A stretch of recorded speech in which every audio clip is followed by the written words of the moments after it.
Hi, welcome back to Chronically Authentic. Nice to have you again. Hey. Last week, we kind of broke up my origin story, so to speak, by talking about the illness. And if you missed out on that, stop right now, go back and listen to that episode first. It's muy importante to get kind of your bearings for what I'm going to be talking about today, which Mm. is the decision, the surgery. Oh man, this is gonna get real. The meat and the potatoes. Do we have tissues nearby? We do. I have a feeling already I'm going to get emotional because this is, yeah, hard stuff. Mhm. It really was. So we left off with the world was shutting down, the pandemic was like knocking on everybody's doorstep, and I made that decision to get my breast implants taken out. And I just really remember being absolutely fucking terrified. I cannot even begin to explain to you the amount of emotions that I felt in a matter of like 2 weeks. It was it was a lot. There was so much uncertainty that surrounded the entire decision because it had all led up to this point where honestly, I don't think you were 100% convinced that it was the breast implants, but you really didn't have anywhere else to turn. So you were kind of taking a leap of faith, but even doing that. Yeah, definitely. I All I had was a Facebook group full of women who were going through the same thing, some of which had already removed their breast implants and came back and updated their story logs of how they got better. And I had no choice but to either stay in that painful, sick, withering away place at 31. Mm. Um, that's all I had. Where, yeah, It was mostly anecdotal stories on that Facebook group of people who had success, some people who hadn't seen any success, and some people who were somewhere in between. And it was up to you to decide, you know, where did I fit into that? what was our outcome going to be? I'll say this. One of the biggest things that really swayed my opinion on taking this leap to remove my breast implants was I had mentioned in the last episode that I had found a couple of surgeons who had done some studies and have completely devoted their surgical centers and their practice to only removing breast implants from women's bodies because of the research that they had done. And two of those surgeons was Dr. Lu Jean Feng, Feng. She's based out of Ohio, and Dr. H.J. Chun, and he's based out of Newport Beach, California. And one of the biggest things was a presentation that Dr. Chun had gave at the FDA on behalf of pretty much this entire Facebook group, along with some nonprofit organizations like BISA, which is the Breast Implant Safety Alliance. He showed up on behalf of them to be a expert opinion giver, and he had a whole 45-minute PowerPoint presentation that I'm sure you could look it up on the internet if that's something you're trying to find info on. But that was something that I sat down and made Matt watch. I'm like, I need you to take it in. I know you're not going to understand 90% of this, but I need you to hear it and basically validate that I'm not crazy. And he's saying that my breast implants are causing these issues because that's what I'm hearing. I wanted to learn about it because it was something that was seriously affecting, the love of my life. Like my wife, we weren't even married for a year, so you were my wife for a year, my best friend and my partner, and I knew that something wasn't right with you, and I knew that you were smart enough to figure it out. And if you're going to send me the resources to look at it, then I knew that it was important that I wanted to be educated on it too, because we were going to end up taking this journey together. Even if it was just affecting you physically, I knew that I would be a part of the journey. I remember the night before my surgery how I just felt numb. I felt numb because I didn't want to be excited and be let down. And I didn't want to be pessimistic and just didn't go into a surgical procedure with negative mindset and feelings. I got, the week leading up to it, I really tried to find the excitement and the positivity in it by, ordering socks that, I mean, I could literally go get the socks, but like ordering socks that said like BII survivor, or knowing that after my surgical procedure, I was going to have to be wearing The drainage? the drains. I was like, what were those things even called? The drains. And so I had ordered this really cute drain bag holder off of Etsy. So like I found these little things to kind of make it not so scary, because I was terrified, and I will not stop saying that. I was so terrified. I was scared what I was going to look like. Was it going to fix the problems I was having? I didn't know. There's so much unknown riding on one surgical procedure. I remember the night before we went, I couldn't eat after midnight. And the night before, I just remember requesting, I really wanted to go to Olive Garden. I really wanted some breadsticks and Alfredo. Olive Garden's the ultimate comfort food. It really is. Like, if you don't agree with that, you are not from planet Earth. So sorry. Not sorry. We woke up the next morning. I literally can't even remember that morning. I only remember us sitting in the waiting room and filling out the paperwork for my surgery. And I remember looking through all of the, I don't want to say warnings that they give you, but like all of the warnings that they give you.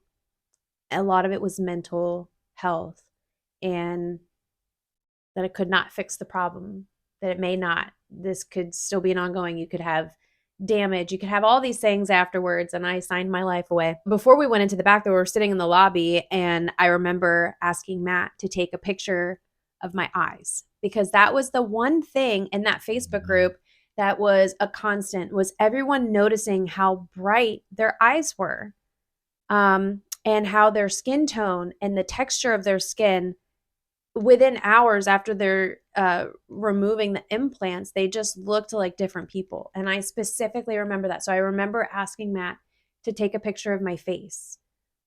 And I'm actually going to make sure, if you are watching the video of this, I'm going to actually make sure that Matt puts I'll put it up the right picture here. up on the screen of when we were in the lobby, 12 hours after my surgery, and 2 weeks later. And the difference in my face, I was like a completely different person.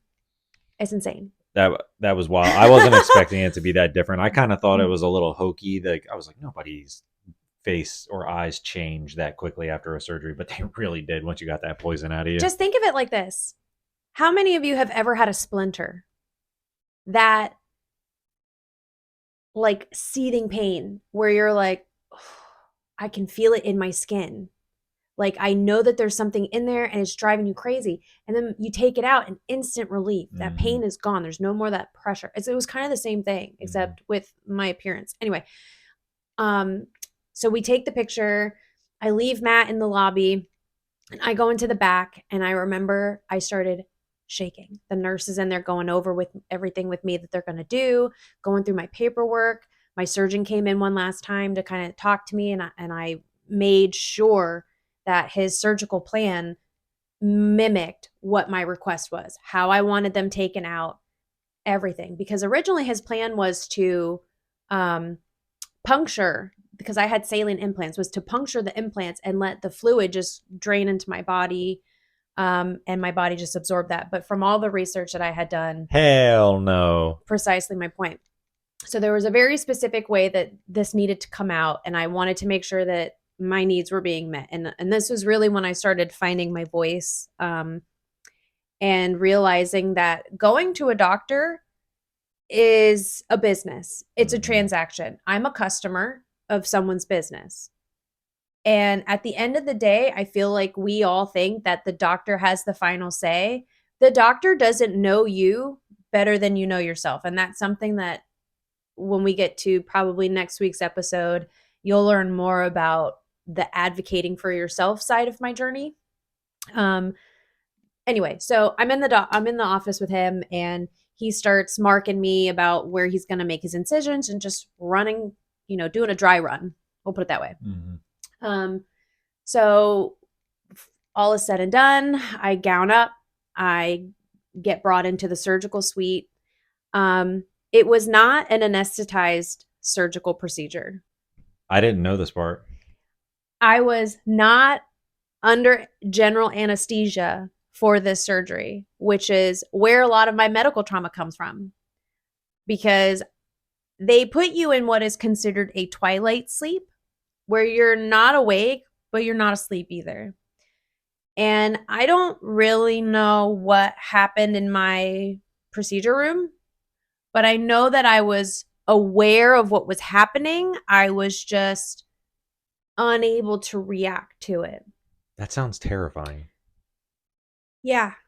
So I basically remember them cutting into my body. And this is where like my trauma comes from when it comes to all of this stuff. Why I have zero trust in doctors is because of this procedure. I remember them opening me up.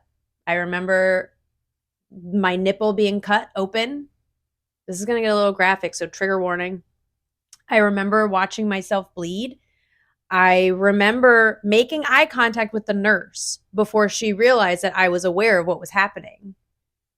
And I remember them telling us that the surgery was only going to be like maybe 2 hours.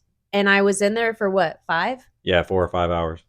Yeah. I don't know what happened after making eye contact with her, because I think that they pushed more, what is that? Um, Whatever medication they use to Zonkia. Chamomile tea? Yeah. So basically, that's what they gave me.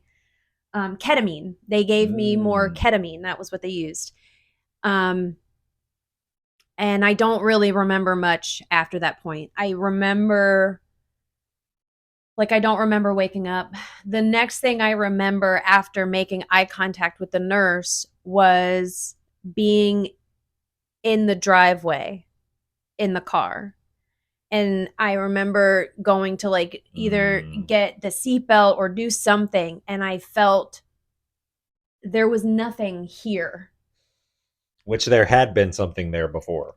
I'm going to make sure that Matt also throws up a picture at some point throughout all of this of what I looked like with implants, to give you an idea of how large my breast implants were. I was a double D with implants. They were 600 cc's. So that's a very large implant. So a large C to a negative. Like what I learned later on was that my rib cage was actually concave from the weight of these implants living on my sternum and my ribs for almost 11 years. And that first night was tough. There was a lot of anxiety, but I was still pretty out of it because of all of the ketamine that they had pushed through my small system that day. I don't know if you can touch on that first night. Yeah, when you first came out of the actual surgery and we were still at the doctor's office, you were completely out of it. I think you were in a wheelchair, and they were pushing you through the waiting room where I received you and had them take you out to the car. And I got you in the car and brought you home, and you were just kind of out of it. I could tell that you were in pain. You were wrapped up really well. Um, and then once we got home, you made it to the garage where you sat in your chair in the garage and kind of process things a little bit, but we're a little foggy. And you were still smoking at the time, so you just sat out there for a little bit and like processed things while you were smoking. And we talked like a very little bit, but I think it was more like, hey, you should probably get to bed. We'll make sure that you're comfortable as you can be after going through something like that. And then really it was just, what is going to happen now and what is this healing process going to look like? Because you mentioned that you had these tubes that had to be, they were draining from after your surgery, so those had to be tended to. Oh my God, I just had a flashback of you emptying my drains that Yeah, first night. yeah, I like didn't remember that until just now. yeah. I believe you would have to take it out of whatever pouch there. No, there was a pouch that was like in the I had center an of your ace chest. bandage wrapped around me, and they just stuck the tubes. I had one on each side, and they had stuck the drains like into a crevice of the Mhm. ace bandage and Mhm. like kind of, you know, Yeah. Yeah, those we got to know those ace bandages really well for like 2 years. all too well. 2 years. Mind you, he just said 2 years because I fucking lived in them. Lived in them Yeah. 24/7. I had a overwhelming paranoia that I was going to develop subcutaneous hematoma, which is bleeding under the skin, because that would require that you go in for another procedure essentially to deal with that. Um, Yeah. We wrapped up several times a day, but Ice yeah. packs. I remember shoving ice packs. So we're jumping ahead. So that was the first night dealing with the drains. I had to sleep upright for, I think, a week. Like I wasn't allowed to lay flat. And I had to wake up every hour and get out of bed the first night and walk around to avoid blood clots and avoid getting pneumonia. I don't really like I don't really have much of a memory of that first night, but I sure as hell do remember day 2 Mhm. because I tracked every day post-op. Mhm. I have like from pictures to posts in that group. My insomnia became like I didn't know what sleep was. I was not sleeping. One, I couldn't get comfortable. Two, I was in excruciating pain. Excruciating pain. It was like you ever stick your tongue on a D battery and you get that like tingly sensation, but it like hurts almost. I had that all over my upper body. Like it fucking hurt everywhere. I couldn't stand upright. I was constantly like hunched over. Mhm. Like I literally was walking around with like almost a 90-degree angle in my waist. Like I was just, it was terrible. I felt like an old person and Cuz you had pain and you just like weren't sure what was going on with your chest. I didn't know anything. I had so much pain. I had pain in my back. I had pain in my chest. I had pain in my ribs, my neck, my hips. Like everything hurt. It was weird. Mhm. So I remember not really doing much of anything the first couple of days, but I remember day 5 post op and like just thinking about it now, I'm going to cry. I have never felt pain. I didn't think that I was going to survive that day.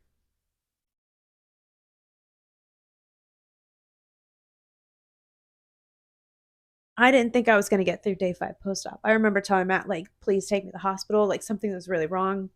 My surgeon was like, everything's fine. I had a follow up appointment with him, I think, like 2 days before. My drains were not ready to come out. But I remember, I think mentally, like, I became conscious of what happened. So it was a combination of feeling all of this extreme, intense physical pain, but it was also a lot of mental pain. Mhm. And day 5 was also the day that I was allowed to take my first shower post op. And I remember needing Matt's help to take my shirt off. And like, I didn't want him to help me because I didn't want him to see anything because I hadn't even seen anything yet. And I actually had medical tape with a gauze square underneath my wrap, my bandages that honestly looked like a slice of cheese. Like, that's the humor in it is We can joke about it we now. can And we laugh did about it that. now. Yeah, we laughed about it then, but it literally looked like a slice of American cheese just thrown over my nipples. I have pictures of that day that Matt took because, like I said, I documented the whole thing post op, and you can just see how dead I was in the face. I was so, like, I think that this is really hard to talk about. Oof. Take your time.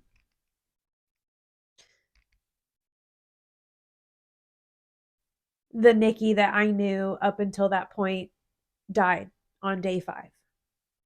I completely gave up mentally.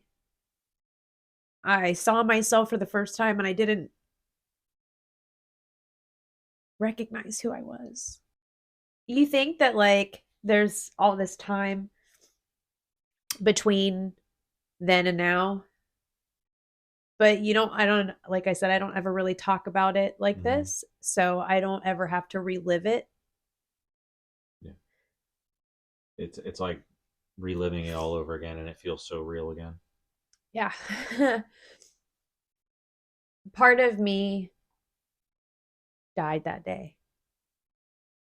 Everything about who I was as a woman vanished in an instant. In a 5-hour Hmm. surgery was gone.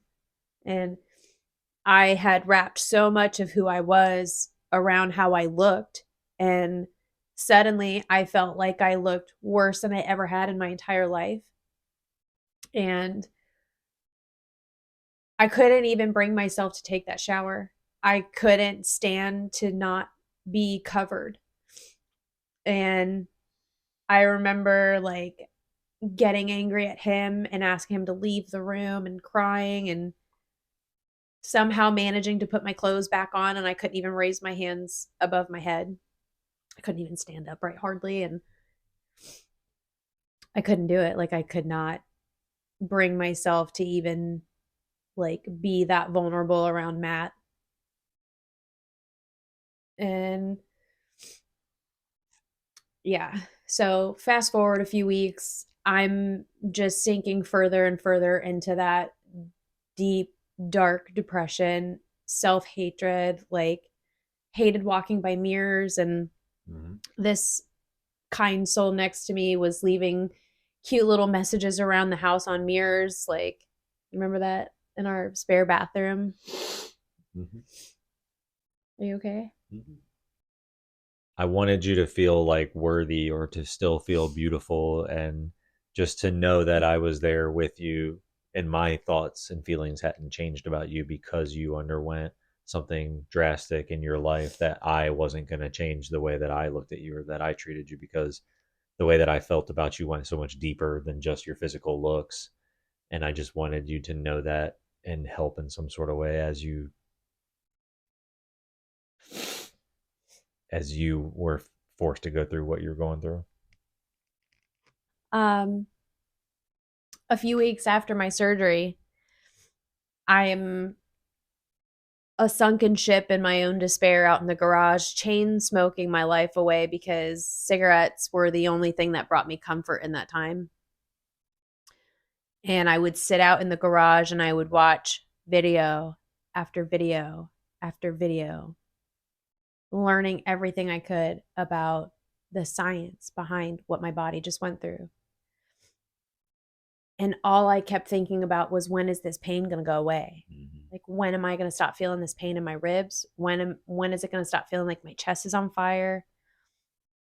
We went through so many ice packs, so many ace bandages. I was going to the doctor like twice a week trying to get answers as to why I was still having pain. My surgeon was like, you got to give yourself time to heal, wait 6 to 8 weeks. You should be good. Your nerves will be on the mend. And, just kind of chalking up to all of this nerve pain I was having to being just my body healing from the surgery. So I waited and I waited, and 8 weeks passed, and I was still in excruciating pain. My primary care physician was just an asshole per usual and did nothing to help me. Just the only thing he would really do was say, I'm at a loss. We're back at square one. Go here, go there, referral, referral. My chest was on fire and I'm getting referrals to go to the OBGYN. Why? This has nothing to do with my crotch, but okay, sure. I'll go talk to that lady. Nothing, nothing, nothing, nothing. No answer. Finally, he sends me to pain management. And the first thing they want to do is start stabbing my spine with needles. Yeah, you remember that? Oh, I forgot all about They were that. shoving 7.5-inch needles into my spine, trying to nerve block pretty much my entire back from my shoulder blades to the base of my neck. Nothing gave me the relief. I was on nerve medications, I was on pain medications. I was on everything. I had like 3-gallon size Ziploc bags full of pills. What do you need? I'm a pharmacy. I had everything. Hmm. And not only was I not getting relief, I was getting side effects from the medication, and that would have to prompt me to be on a new medication. And just, it was a vicious cycle of pain, more pain, side effect, Pain, more pain, side effect. Pain, more pain, side effect. And it just kept going for months, months and months and months. And it was appointment after appointment after appointment trying to go see these doctors. And it And was do this procedure, yeah, do that procedure. And everything that they would end up doing just would exacerbate the problem, or we need to mimic this thing that's happening. I remember them doing a nerve study that was torture. They hook you up to a machine that triggers your nerves. I'm having extreme nerve pain and you're going to trigger my nerves some more. Now, mind you, these are my breasts. They're already a delicate, sensitive area. And everything I'm doing is just like, it felt like someone was ripping a part of my body off every single time. I didn't know. no, remember the lasers? It got to the point where I was not responding to anything. They thought that aiming a cold laser at my skin was going to magically heal the pain. And at that point in my journey after removal, I was willing to do anything Mm-hmm. to get an answer or Desperate. relief. I was fucking desperate for relief. Nothing. Nothing, nothing, nothing. So from my point of view, I'm taking you to the majority of these appointments, trying to be there for you and encouraging as well. And at the beginning, I was like, let's try this. Let's try this. And you would come out frustrated. And I see why, because you weren't getting relief and you're in pain constantly. And I'd be like, no, it'll get better. Like, let's just try this one. Now they're suggesting this. Let's go try this. And I'm trying to be Mr. Positive. He's like forever Mr. Optimist. Yeah, I'm like, no, the next guy that you see it's gonna be the thing that works. And you're getting to the point where you're like, I've seen 7 people and this is not working. Mind you, all of this was happening during COVID too. So every appointment was booked out for weeks. It would be weeks in between these appointments, and like every time you'd go up there, you got to spend triple the amount of time there because of the protocols and like everything. Everybody was on edge at this time, so it's just adding to the anxiety and the anxiousness and like the mood. And the one that really threw me for a loop was when they wanted to hook you up to some sort of like nerve blocking backpack for the rest of your life. And I was like, The you can't neuro do that. stimulator. They wanted to implant a stimulation device into my spine. So it was a major back surgery. It was a major back surgery to have this device, a foreign object, implanted into my body. And I looked at the doctor as she suggested this at pain management. And I was like, I literally looked at her and I said, are you fucking insane? I said, did you even read my chart and why I'm here? I am the last person that you should walk into a room and suggest that you implant a foreign object into my body when that's literally the reason I'm here right now. At 31 years old, I was the youngest person in any Mm-hmm. of the offices that I was being sent to go get seen for. I have one better for you though. You remember when, so this was how asinine my primary care doctor was. I'm in there having complaints of breast pain, rib pain, area pain of my trunk, my torso. This motherfucker sends me to fucking a gastrointestinal specialist where they schedule me and make me go through an upper and a lower. So they shoved a tube down my throat and they shoved one up my ass and they wanted to go look around for things. And I remember following up with that doctor where he talked to us about a Netflix documentary and yogurt. Have you guys seen this documentary? Didn't even address my concerns. Talked to me about a Netflix documentary and that I needed to eat yogurt because yogurt was going to solve my fucking pain problem. At one point, Matt and I are like, are we going insane? Am I taking crazy pills? I literally thought, anyway, I got to a point mentally where I was done. Like, Mm-hmm. I didn't want to live anymore.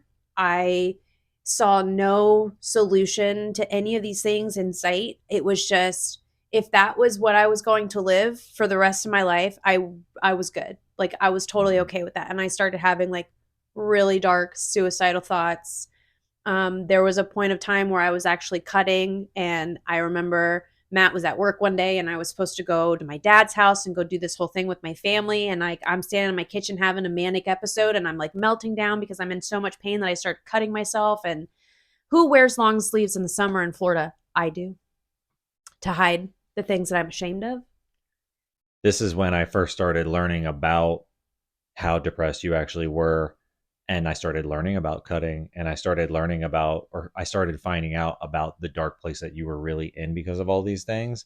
And it was my first experience in my life with depression, and the really dark side of pain and the things you were going through.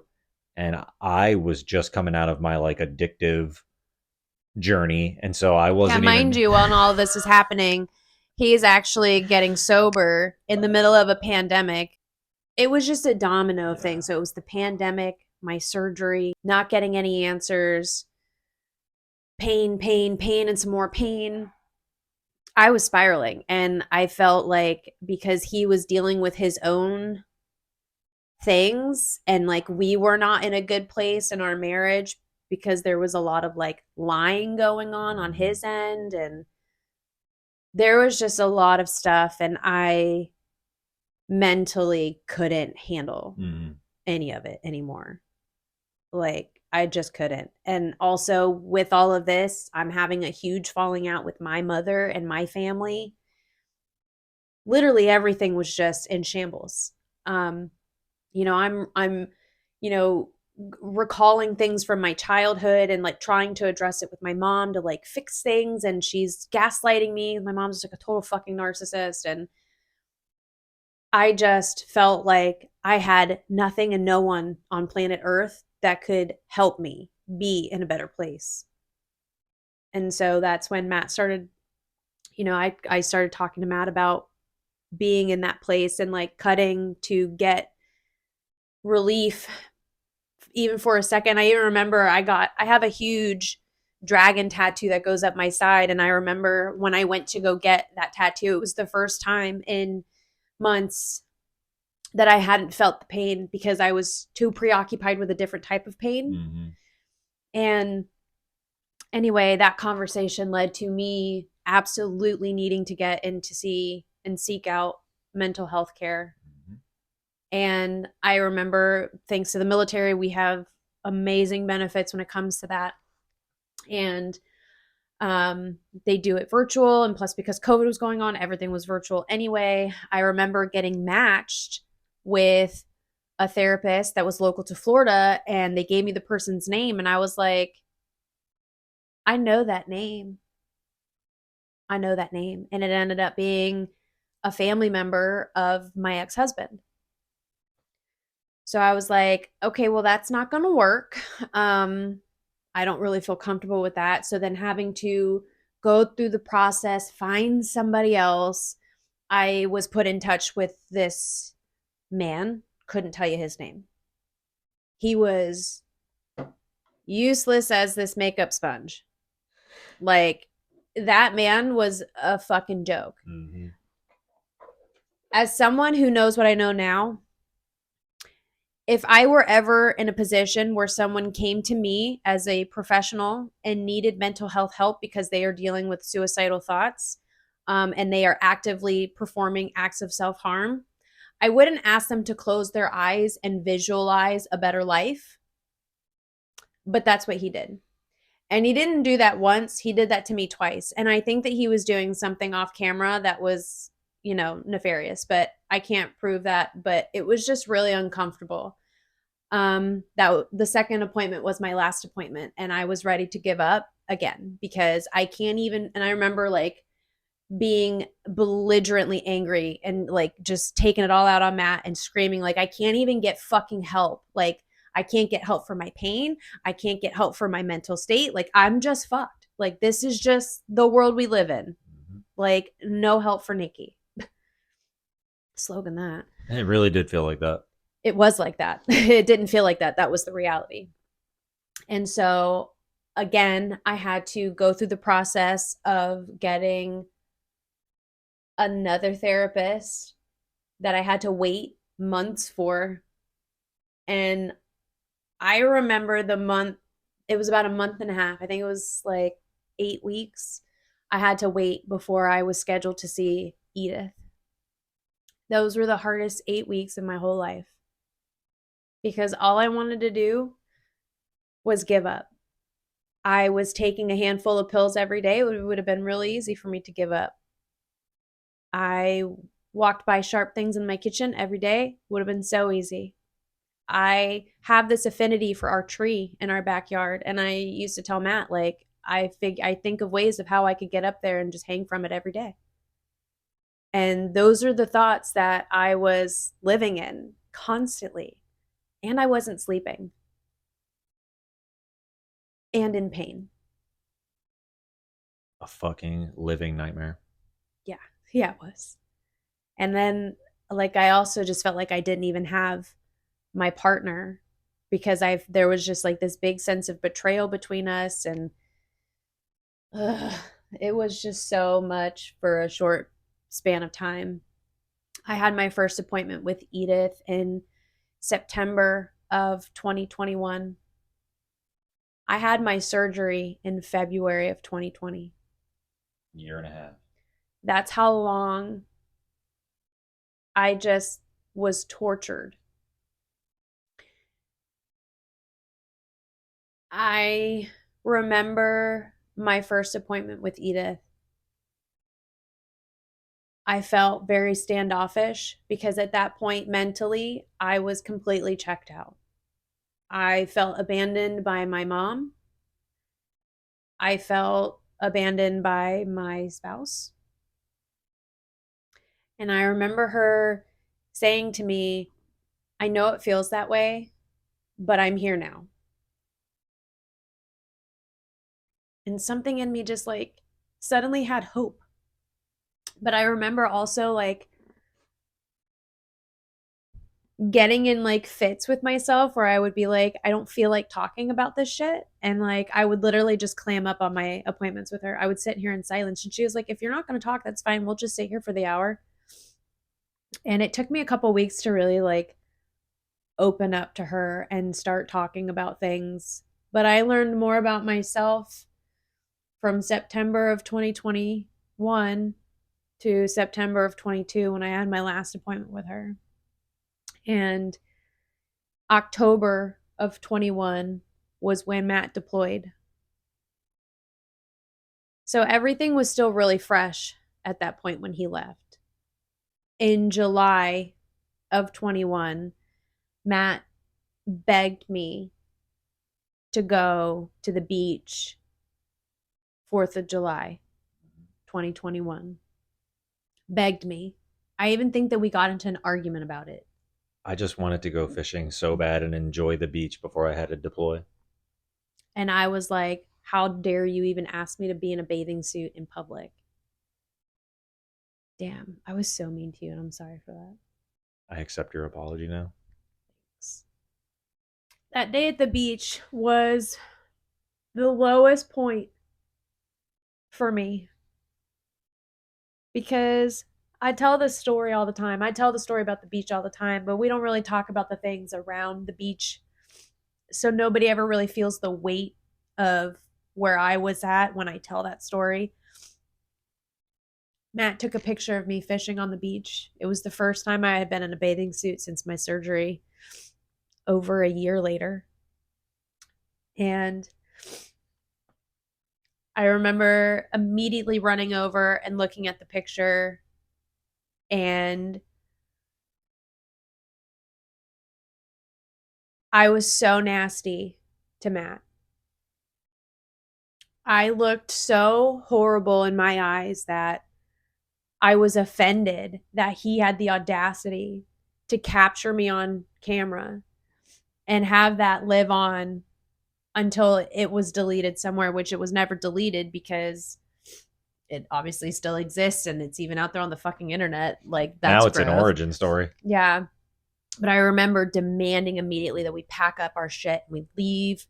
And I was like screaming at him in the car, like, how could you take this fucking picture of me? Like, how do you not know how to take a picture of a woman? Like, what the fuck is your problem? Like, I remember in the car on the drive home thinking to myself, hearing myself say these things, say to myself, oh my God, every girl dreads this moment.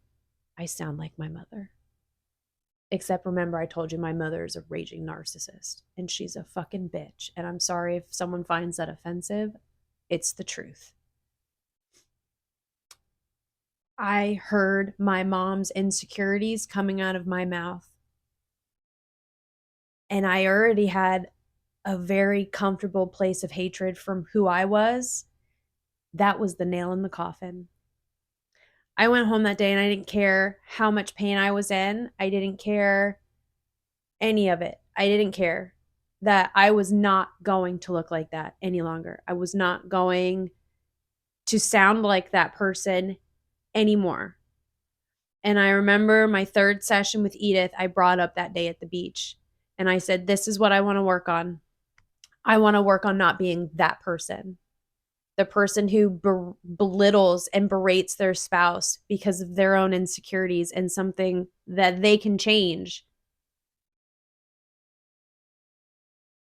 It was like literally everything changed from that picture. Mm-hmm. So thanks for taking that shitty fucking picture all these years later. You're welcome. I planned it all along. We were leaving in 17 days to go to Mexico to take a trip together. We were taking a trip together because Matt was deploying in October. And I was not going to waste 1 second of those 17 days. I think I pretty much changed how I was eating that day. I went home that night and did a workout in the garage and was like, don't you fucking touch that door. If you come out here, we're done. Like, I will divorce you. I don't care if the house is on fire. Get out. I'll smell smoke. I'll figure it out. Don't open that door. Yeah, she really wanted privacy while she was out there working out. Because I was ashamed, one. I was afraid that I wasn't even going to be able to do anything out there. But I was going to make myself look like a damn idiot trying. Mm-hmm. And I did. And I found a program that I was able to modify and make work for me. And in 17 days, I looked different. You look great on that trip. I did. That was 17 days. I went on that trip with a different perspective of where I was. And for the first time in over a year, I had a shimmer of hope that things could change. Are you okay? Yeah, that just sounds really good to hear from you. Like coming back from that really dark period and like remembering that little shimmer of hope that you had, like reliving that moment feels good out of all that darkness. Yeah, it does. Yeah. I didn't think that Matt and I were going to survive that time in our lives together. I didn't think that I was going to live to see him deploy. Like, that was actually something that kept me up at night, was what Matt's reaction would be finding me. Mm-hmm. And that was the biggest reason that I never did. Mm-hmm. So I think that's a good place to leave it for next week. Because next week we're going to talk about the comeback. Let's go. And I can't wait to tell you that part. It's my favorite part. It's my favorite part of the story. I know that this episode was a little heavy. A lot of emotions in my room right now. Matt's crying. I cried. I just want you to know, it doesn't matter how hard it is right now. It doesn't matter if you can't see a future for yourself. All it takes is you making a decision that where you are is not the place that you want to be in. And if you are willing to do and be uncomfortable, you can make your life look completely different. Because had I not, I wouldn't be sitting here right now telling you my story. So make sure you like, subscribe, come join the conversation, ask me questions. I'm an open book about this stuff. I don't hide any of it. I'm not ashamed. I'm proud of the scars that I carry on my body because if I didn't have them, I wouldn't have a way to help other women avoid that dark place. And I'll be damned if I go through something like that and just sit quiet about it and don't say anything. So come jump in, ask me questions, like, comment, subscribe, follow for more. Make sure you're here next week. The best part of the story. We all love a good comeback tale. So, as always, I appreciate you. I love you. Thank you so much for hanging out with us. And we'll catch you next week. See ya.